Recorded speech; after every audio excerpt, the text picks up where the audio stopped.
berdoa dimulai.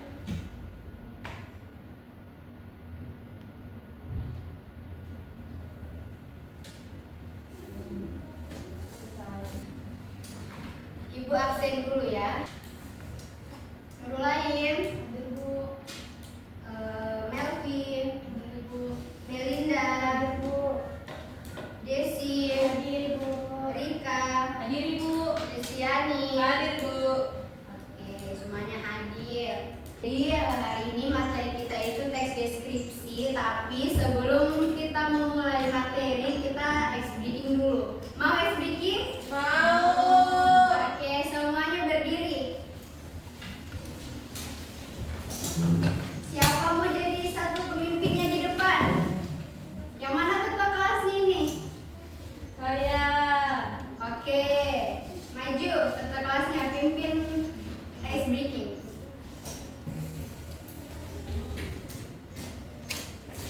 Nah, jadi ibu punya ice breaking, dia namanya tepuk cinta. Jadi ibu contohkan ya. Kalau misalnya ibu bilang tepuk cinta, kalian menjawab cinta kecil, cinta sedang, cinta besar, cinta semua. Boleh? Boleh. Sudah hafal? Oke, kita coba lagi ya. Ayo dites, bisa? Bisa. Coba. Tepuk cinta. Cinta kecil, cinta sedang, cinta besar, cinta semua. Bisa? Bisa Ibu. Oke, ulang. Tepuk cinta. Cinta kecil. Cinta sedang. Cinta besar. Cinta semua. Tangan. Oke, sudah semangat? Boleh kembali ke guru. Sudah semangat? Sudah Ibu. Duduk. Boleh duduk. Nah, oke, jadi sebelum kita memasuki pembelajaran, jadi di sini Ibu akan membacakan tujuan pembelajaran kita. Jadi tujuan pembelajaran yang akan kita capai itu yang pertama, menelaah tujuan teks deskripsi dengan sangat tepat. Kemudian, menganalisis bagian pengertian teks deskripsi dengan sangat tepat. Kemudian, menelaah struktur teks deskripsi dengan sangat tepat. Dan yang terakhir itu merumuskan bagian penutup teks deskripsi dengan sangat tepat. Jadi, keempat tujuan pencapaian ini akan kita capai menggunakan model pembelajaran PBL, Project Based Learning atau diskusi kelompok.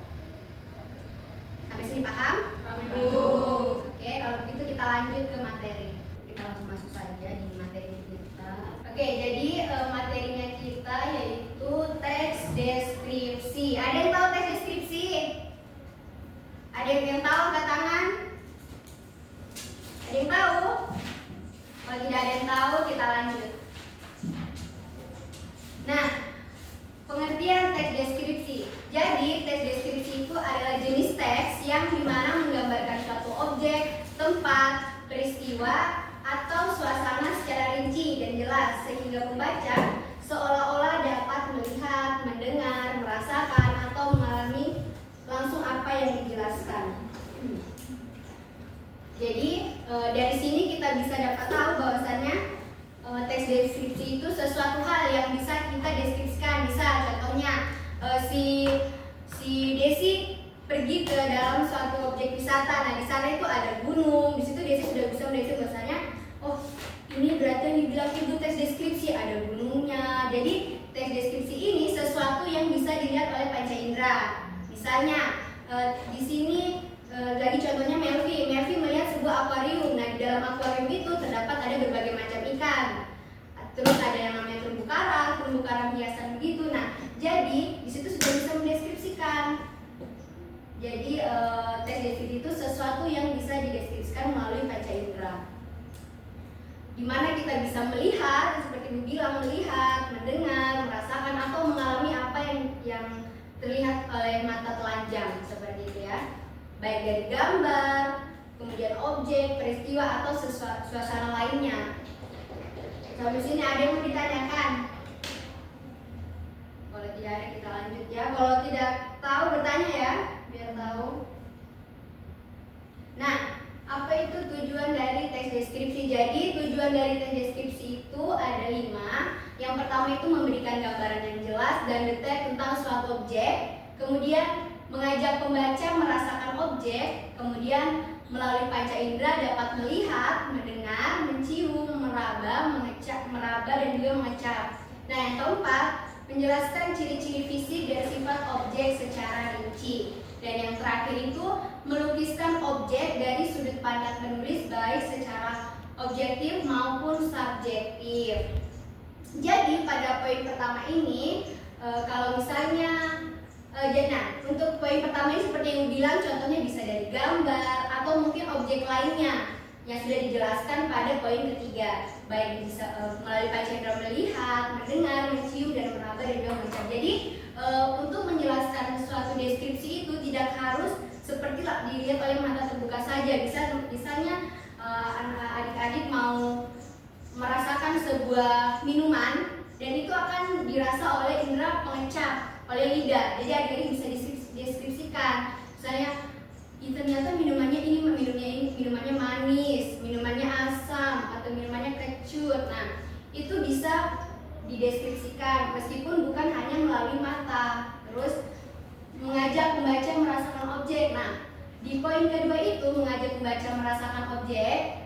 Jadi misalnya adik-adik sudah melihat sebuah objek, terus adik-adik deskripsikanlah kepada teman-teman. Bahwasanya saya kemarin habis melihat sebuah objek ini atau mencoba sebuah makanan atau minuman. Nah, jadi di situ supaya temannya tahu, untuk temannya bisa mengajak, bisa mengikut. Kalau dia berarti bisa merasakan juga, berarti kita deskripsikan. Supaya kenapa? Supaya nanti temannya bisa ikut, bisa terajak, mengikuti begitu. Misalnya, saya ingin coba, saya mau lihat pemandangan di sana, katanya bagus, katanya Melvi bagus. Jadinya itu terajak, terikut begitu. Dia kayak terdistrak lah istilahnya. Nah, kemudian menjelaskan ciri-ciri fisik dan sifat objek secara rincian ini ya. Jadi menjelaskan ciri fisik itu seperti yang ibu katakan tadi, baik dari objeknya, baik misalnya baik dari merasakannya, kemudian mendengarkan. Jadi kalian sudah bisa menjelaskan ciri-cirinya ini seperti apa dan juga sifat objeknya seperti apa. Kalau misalnya terkait melihat, terus bagaimana itu kita bisa katakan melihat ini untuk melalui ciri-ciri fisik. Contohnya pada hewan, misalnya hewan kelinci. Jadi di kelinci itu kita sudah bisa mendeskripsikan, misalnya oh ini kelinci. Terus di kelinci ini begini loh ciri-cirinya, misalnya kakinya ada 2, terus telinganya panjang kan. Jadi kita sudah bisa mendeskripsikan ciri-cirinya. Terus begitu juga untuk bentuknya, kira-kira bentuknya kelinci ini seperti apa, kemudian warnanya kelinci ini seperti apa. Nah begitu ya. Jadi untuk melihat ciri-cirinya ini, itu dia Nah, untuk melihat ciri-ciri fisiknya ini bisa kita deskripsikan itu pada hewan. Nah, kalau untuk pada objek, misalnya ibu, kalau misalnya objek pada gunung itu bisa kita deskripsikan ibu? Bisa. Nah, gunung itu misalnya adik-adik lihat gunung, ada karena gunung itu berbagai macam warna kan, ada yang warnanya seperti abu-abu begitu atau gunung es kan, terus ada yang warnanya coklat, ada yang warnanya hijau. Nah, itu kalian bisa deskripsikan ciri-ciri fisiknya seperti itu, baik dari sifat objeknya, bagaimana sifatnya ini kayak suasananya. Bagaimana kira-kira yang kalian kunjungi wisata gunung itu? Contoh ibu ambil contoh di Gunung Bromo. Nah, di Gunung Bromo itu suasananya dia dingin. Jadi kalau misalnya adik-adik buka media sosial, kenapa orang-orang yang datang di Gunung Bromo itu selalu menggunakan jaket tebal? Karena di sana suasananya dingin, karena berkabut. Nah, jadi sudah bisa dideskripsikan terkait ini ciri-ciri dan sifat objek melalui panca indera, baik dari melihat, mendengar, mencium, meraba maupun mengajak. Kalau mengajak ini dia lebih kepada makanan, begitu. Kemudian yang kelima, melukiskan objek dari sudut pandang penulis baik secara objektif maupun subjektif. Nah, jadi dalam melukiskan sebuah objek dari sudut pandang itu lebih, kalau misalnya kita mau menjelaskan atau mendeskripsikannya kepada orang tua, berarti kita harus menggunakan kalimat yang objektif dengan tapi kalau untuk dengan teman boleh menggunakan subjektif. Subjektif ini apa? Kalimat yang kita gunakan sehari-hari begini, kayak kemarin saya ke wisata ini loh, ternyata bagus. Di sana ada gunung, ada sungai, sungainya jernih sekali. Nah, tapi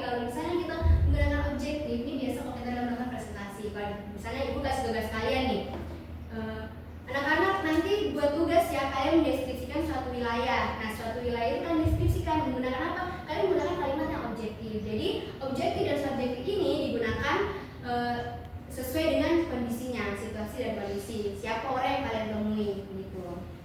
Paham? Ada yang mau ditanyakan dari tujuan tes deskripsi sebelum kita lanjut? Yang mau tanya angkat tangan ya. Oke, ada, kita lanjut. Nah, struktur tes deskripsi ya. Jadi struktur tes deskripsi itu ada 4. Yang pertama ada judul, identifikasi, kemudian deskripsi. Ini kurang, tapi tidak apa-apa. Simpulan atau kesan. Ini deskripsi ya. Nah, jadi di dalam judul itu menunjukkan topik atau objek yang akan dideskripsikan. Jadi sebelum kita mencari objek yang akan kita deskripsikan, kita cari dulu judulnya. Misalnya, ini judul tentang pemandangan. Berarti kalau kita mencari judul pemandangan, misalnya kita mencari judul pemandangan ya, judul pemandangan. Nah, di dalam pemandangan ini apa semua kira-kira termasuk dalam objek pemandangan? Pantai, Bu. Oke, pantai. Terus apa lagi? Gunung. Oke, boleh gunung. Terus yang ketiga apa lagi? Ayo, apa lagi yang termasuk pemandangan ini apa semua? Pemandangan taman ya. Taman. Oke. Nah, jadi ini sudah termasuk daripada objek dari sebuah pemandangan. Gitu. Jadi kita harus bisa mencari judul atau topik-topik yang akan kita deskripsikan. Jadi kalau misalnya itu gampang cuma deskripsi, tidak. Jadi untuk mendeskripsikan sesuatu kita harus mencari topiknya. Kenapa? Supaya lebih gampang dan mudah. Misalnya kalau kita mau topiknya kita makanan, kalau misalnya kita makanan, tidak mungkin kita mendeskripsikan pemandangan kan?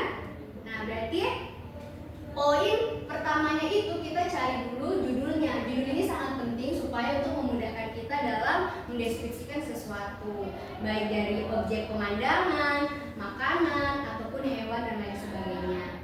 Kemudian nomor 2, identifikasi. Identifikasi apa Ibu? Jadi identifikasi itu adalah kalimat pembuka. Kalimat pembuka yang menggunakan objek atau topik secara umum. Nah, kenapa perlu Ibu? Karena supaya audiensi atau orang-orang yang menerima sesuatu yang sudah kalian deskripsikan itu paham dari adanya identifikasi.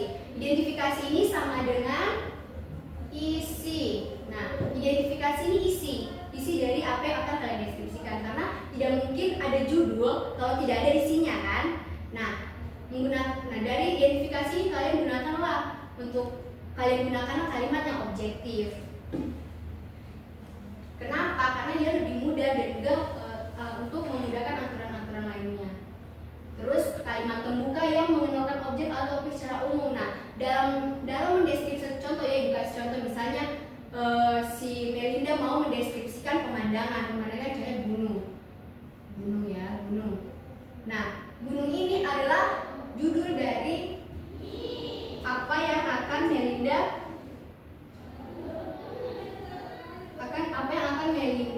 bawakan untuk mendeskripsikan. Jadi kemudian ini sudah termasuk judul. Identifikasi itu di bagian mana Ibu? Nah, kalimat pembuka yang mengenalkan objek atau terjadi. Misalnya ini adalah sebuah buku kan. Nah, di buku ini paragraf pertama. Kalau menulis paragraf itu harus begini ya. Nah, ini paragraf pertama satu kalimat. Nah, di paragraf pertama ini Melinda mengenalkan gunung adalah sebuah dinding. Gunung adalah sesuatu yang menjulang tinggi. Dengan baru tempatkanlah wilayahnya di mana yang dideskripsikan. Setelah itu, pada paragraf pertama ini adalah kalimat pembukanya ya, kalimat pembuka. Nah, pada paragraf kedua ini sudah masuk ke mengenalkan objeknya. Jadi di sini mainnya sudah boleh mengenalkan objeknya. Gunung misalnya, contoh gunung perahu di wilayah bla bla bla bla terletak ini dengan ketinggian MDPL kan, misalnya ketinggian dari MDPL. Misalnya ketinggiannya 2065 lah misalnya, itu MDPL kan. Nah, di sini di poin kedua ini Melinda sudah bisa menjelaskan topiknya secara umum. Nah, baru pada paragraf ketiganya ini apa? Apakah kita sama Ibu dengan penjelasannya ini? Mengenalkan objek. Beda ya, jadi objek dengan topik ini dia ini sesuatu yang beda. Pemuka, objek atau topik ini dia beda. Nah, kalau pemuka itu seperti ibu katakan di sini, dideskripsikan lah gunung misalnya gunungnya apa kan. Terus yang di paragraf kedua ini apa? Dia menggunakan objeknya misalnya gunung perahu terletak di bla bla bla bla bla bla bla bla dengan ketinggian. Nah, baru memasukilah paragraf ketiga, ini sudah bisa mendeskripsikan. Di gunung perahu terdapat beberapa taman dengan bunga-bunga yang bermekaran dengan warna-warni yang mencolok. Nah, seperti itu. Jadi di identifikasi ini dia terdapat 3 poin, bukan hanya 1 poin. Paham? Oke, lanjut. Nah, penjabaran rinci. Yang ketiga itu deskripsi, penjabaran rinci tentang ciri-ciri suasana, bentuk, warna, aroma. Nah, ini sama yang seperti dikatakan, deskripsi ini sudah masuk daripada poin ketiga. Dia menjelaskan ciri-cirinya, kemudian suasana di sana seperti apa, kemudian bentuknya itu gunungnya seperti apa. Karena gunung itu dia berbagai macam, ada yang menjulang begini, menjulang kerucut, ada juga yang hanya siku-siku yang tumpul. Nah, itu untuk ciri-ciri gunung. Mungkin gunungnya ada berwarna abu-abu atau ini ada berwarna hijau dan juga berwarna coklat. Jadi sudah bisa dideskripsikan. Nah, jadi sudah bisa dideskripsikan. Jadi dua poin ini dia berkaitan ya, berkaitan. Kemudian simpulan atau kesan. Memasuki simpulan atau kesan. Jadi di dalam simpulan itu apa, Bu? Nah, di simpulan itu penutup berupa kesan, pendapat atau refleksi penulis terhadap objek. Jadi masuk pada paragraf keempat lah. Di paragraf keempat ini dia harapannya kalian atau kesannya kalian, misalnya kalian mengunjungi wisata gunung ini, kalian merasa justru kayak bagus, jadi pengen lagi, ingin lagi merasakan. Terus kesan-kesannya apa, pendapatnya kalian. Mungkin dari pendapat ini misalnya di objek ini dia mungkin sampahnya bagus, cuma dia hanya sampahnya yang berserakan. Baru kalian simpanlah di kutipan teksnya kalian, misalnya wilayah itu terdapat banyak sampahnya karena pemerintah kurang memperhatikan. Jadi harapannya pemerintah untuk lebih memperhatikan agar objek itu bisa terjaga untuk seterusnya. Begitu.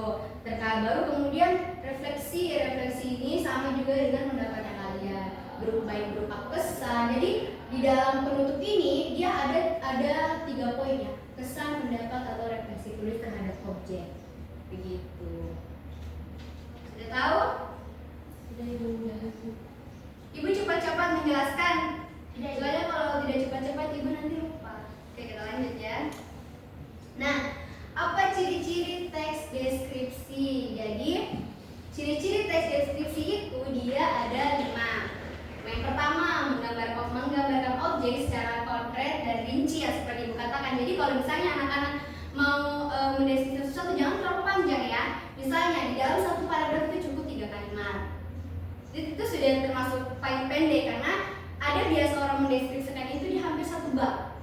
Itu sangat banyak sekali. Tapi kalau untuk kita yang masih jenjang-jenjang SMA, SMP, boleh kita mendeskripsikan cukup kayak satu paragraf itu 3 kalimat boleh, supaya kalian juga bisa paham. Terus menggambarkan objek itu harus secara rinci, terus menggunakan kata-kata yang baku. Jangan kata-kata yang tidak baku. Kata-kata yang baku seperti apa, Ibu? Nah, kata-kata yang baku itu contohnya kayak saya, mungkin saya itu dia tuh kayaknya tidak baku itu kayak aku gitu, ya kan? Jadi kalau misalnya anak-anak ibu suruh coba, misalnya Istiani mendeskripsikan sebuah gunung, Istiani apakah akan menggunakan kalimat baku atau tidak baku di awal paragrafnya? Cocoknya kalimat apa? Kalimat baku, Bu. Iya. Kenapa kalimat baku? Karena lebih sopan, lebih. Iya, betul. Jadi misalnya kalau kita mendeskripsikan harus menggunakan kalimat yang baku ya, kata-kata yang baku. Karena kenapa? Karena supaya dia lebih sopan. Karena misalnya kalau kita mendeskripsikan saya bla bla bla bla, apakah cocok? Tidak kan? Jadi penggunaan kata saya ini digunakan dalam kehidupan sehari-hari. Iya kan? Nah, kemudian melibatkan panca indera dalam penggambaran.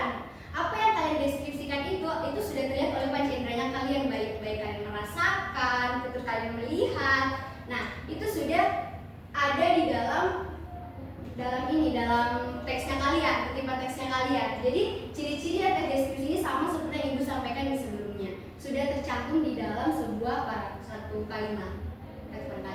Dengan terdiri dari beberapa paragraf. Terus menggunakan kata sifat dan keterangan untuk memperjelas detail. Nah, yang seperti Ibu katakan tadi, dia dari kata sifat ini pasti kita langsung meniru kaca indera.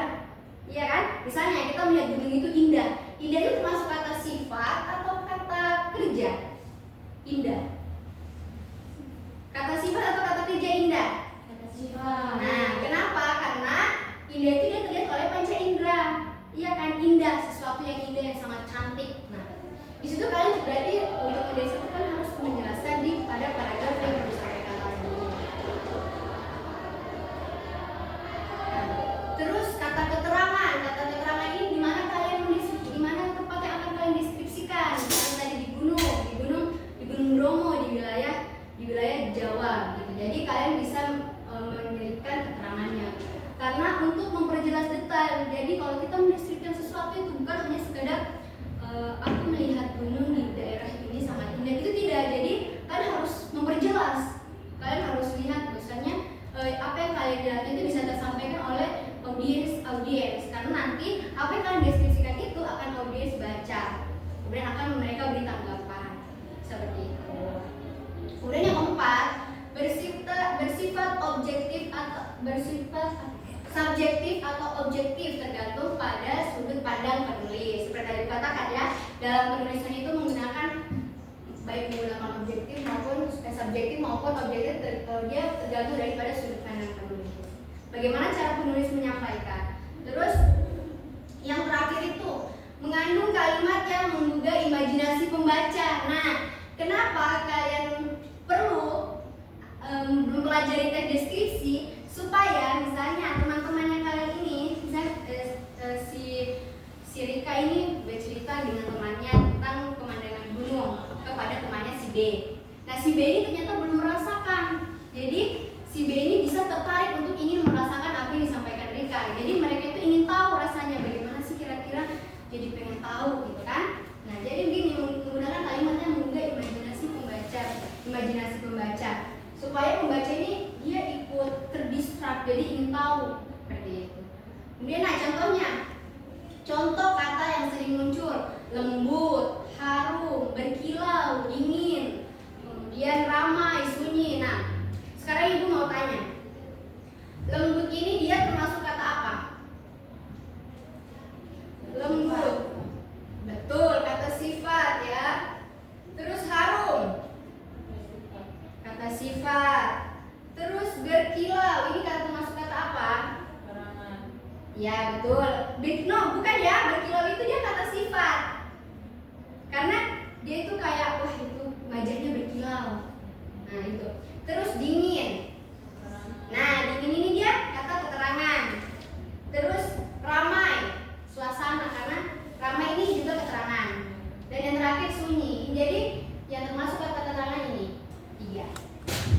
Ini 3, ramai dan sunyi. Oke, lanjut ya. Tidak ada pertanyaan? Lanjut. Nah, contoh penerapan teks deskripsi di kehidupan sehari-hari. Teks deskripsi digunakan dalam berbagai konteks pendidikan, menulis karangan tentang suasana kelas, guru favorit, atau kegiatan sekolah. Kemudian yang kedua itu jurnalistik, menggambarkan suasana demonstrasi, bencana alam, atau tempat wisata. Yang ketiga itu promosi dan iklan, di mana mendeskripsikan produk agar lebih menarik dan juga minat konsumen. Yang keempat itu sastra dan cerpen, menghidupkan latar cerita, karakter, dan suasana. Dan yang terakhir itu laporan kegiatan, menjelaskan detail pelaksanaan acara atau observasi lapangan. Nah, seperti yang Ibu sampaikan tadi, untuk mendeskripsikan sesuatu itu dia harus menggunakan kalimat yang objektif dan juga subjektif tergantung situasi dan kondisinya. Jadi kalimat objektif itu kita gunakan pada saat laporan kegiatan. Jadi dalam mendeskripsikan laporan kegiatan itu kita menggunakan kalimat yang objektif. Kenapa? Karena pasti laporan itu kita diberi tugas sebagai dosen atau guru mungkin. Nah, kita menggunakan kalimat yang objektif dalam penyampaian.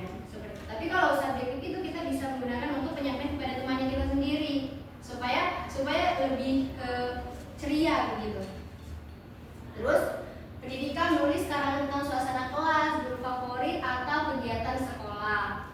Jurnalistik dia menggambarkan suasana demonstrasi, bencana atau tempat wisata. Kemudian poin ketiga, 4, dan 5 itu sama seperti dikatakan. Nah, contohnya perpustakaan komunitas itu berdiri di sudut kampung dengan dinding kayu yang dipenuhi mural warna-warni, aroma buku tua tercampur semangat anak-anak yang membaca di bawah cahaya lampu gantung sederhana. Ada yang bisa menjelaskan dari contoh kalimat yang Ibu sampaikan, yang Ibu berikan? Yang bisa menjelaskan?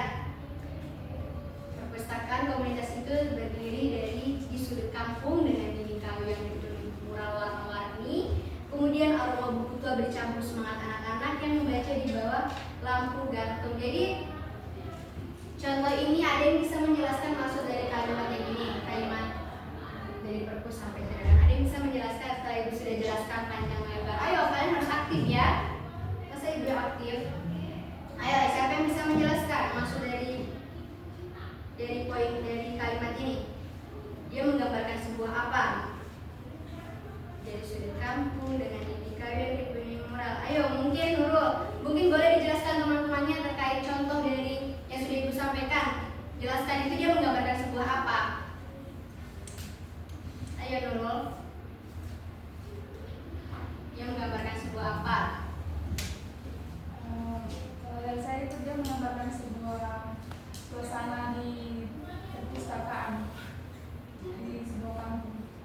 Iya betul. Jadi di dalam contoh itu Ibu berikan, dia itu menyampaikan memperkenalkan sebuah perpustakaan yang dilihat di sebuah kampung dengan desain yang warna-warni. Kemudian ketika kita masuk ke dalam perpusnya, itu aroma bukunya tercium, buku yang sudah usang, yang sudah lusuh. Nah, disitulah perpustakaan itu menjadi salah satu bangunan yang dapat memberikan ilmu kepada masyarakat desa. Begitu. Oke, terima kasih. Ada yang ingin bertanya dari apa yang Ibu jelaskan? Atau ada yang bisa menjelaskan dari awal sampai akhir yang sudah disampaikan? Ayo, siapa yang bisa menjelaskan? Ini mau menjelaskan poinnya, apa itu deskripsi, terus ciri-cirinya seperti apa, menggunakan kalimat yang subjektif saja ya, supaya tidak tegang.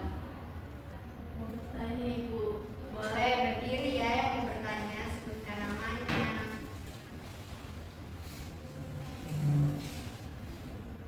Assalamualaikum Ibu, perkenalkan nama saya Tika. Mau bertanya yang bagian tes deskripsi bagian pemuka Ibu. Kalau di situ saya masukkan, saya punya kalimat pada hari Minggu kami satu keluarga pergi bertamasya ke pantai. Itu kira-kira kalimat bakunya seperti apa Ibu? Oke, jadi untuk kalimat bakunya itu contohnya pada harinya itu dia termasuk dalam kalimat pembuka kan. Mungkin kamu bisa menambahkan kayak pada hari Minggu tanggal sekian aku bersama keluargaku mengunjungi sebuah objek wisata di daerah ini. Nah, di situ aku dan ibuku bersama 2 saudaraku bertujuan mengunjungi untuk melihat suasananya. Nah, kamu bisa menambahkan kalimat-kalimat seperti itu. Jadi penggunaan saya itu bisa kamu ganti dengan kata aku agar dia lebih terkesan menarik. Kenapa? Supaya pembaca itu dapat melihat dan juga membacanya itu terkesan jadi ingin tahu rasanya, jadi ingin mengunjungi tempat yang sudah kamu deskripsikan seperti itu. Boleh begitu? Baik Ibu, terima kasih. Oke, ada lagi ingin bertanya terkait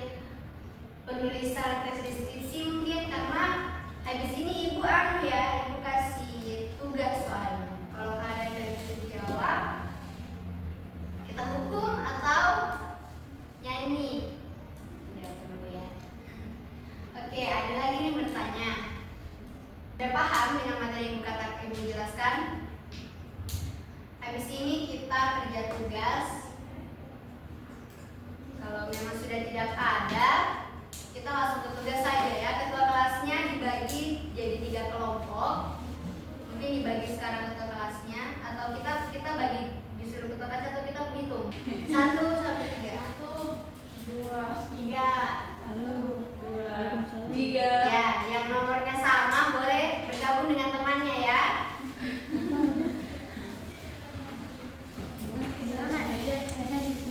Oh iya, ada yang dikunci. Ayo. Ada. Ini lagi dibuat. Sudah dapat kelompoknya semua? Sudah Ibu. Jadi, Ibu jelaskan sedikit kalian punya tugas apa. Di sini Ibu ada 2 tugas. Yang pertama itu kalian Ibu suruh deskripsikan sesuatu. Dan yang kedua itu pilihan ganda. Dari apa yang sudah Ibu jelaskan, kalian bisa jawab di atau kalian silang ya, tulis nama dan juga kelompoknya. Oke? Ketua kelasnya mungkin boleh dibantu bagi ke teman-teman.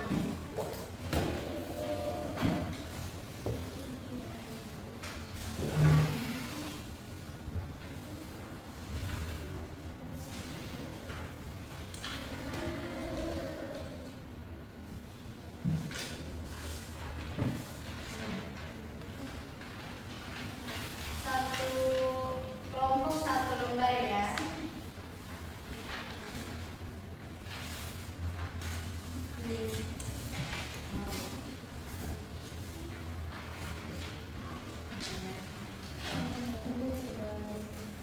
Nah, jadi itu tugasnya kalian.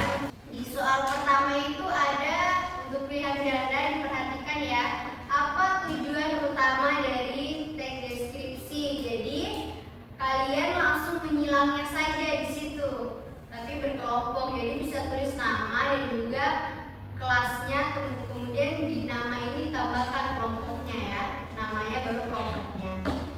Apa tujuan utama tadi dari teks deskripsi? Ibu sudah jelaskan kan? Terlihat, Ibu sudah jelaskan kan yang poin pertama? Nah, di situ ada 4 pilihan: menghibur pembaca, menjelaskan suatu kejadian, menggambarkan objek secara rinci, dan juga mempersuasi pembaca. Nah, itu untuk soal pilihan gandanya. Kita masuk ke soal. Nah, di dalam kalian selesai itu ada Ibu buka ya yang lembar keduanya. Nah, itu ada, kalian bisa lihat itu ada struktur daripada teks deskripsi. Jadi kalian harus mengidentifikasi lah dari gambar yang sudah Ibu berikan. Nah, nanti teman-teman kelompoknya satu perwakilan maju untuk membaca hasil dari diskusi identifikasi itunya. Identifikasi soal yang kedua. Boleh? Boleh? Oke, kalau begitu silakan dikerjakan yang tenang. Jangan menyontek ya dengan temannya ya, kerja kelompok ya. Oke, silakan dikerja.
lanjut lagi.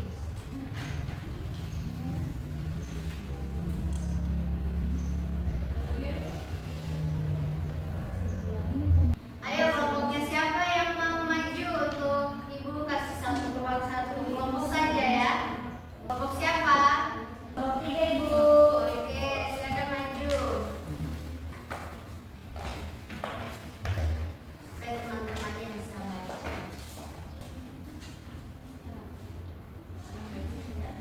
Assalamualaikum warahmatullahi wabarakatuh. Waalaikumsalam warahmatullahi wabarakatuh. Temannya mendengarkan ya. Perkenalkan, kami dari kelompok 3. Nama saya Dita dengan teman saya Desi. Nah, dari hasil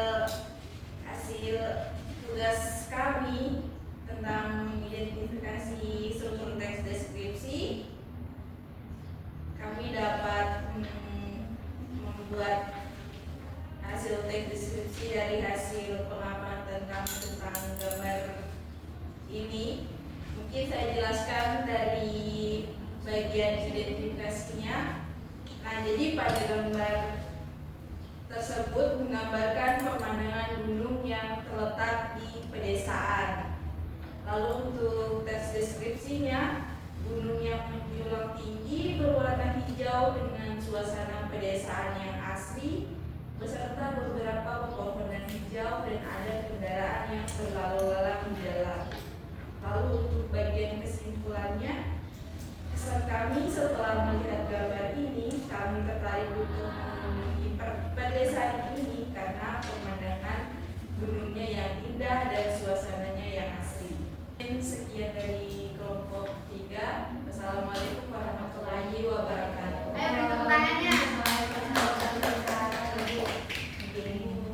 Di sini Ibu dapat mengambil kesimpulan juga bahwasannya teks deskripsi ini sangat penting untuk kita pelajari. Kenapa? Karena melihat kita akan menuju ke dunia luar dan di sana kita akan banyak menemui sesuatu hal yang baru. Ya.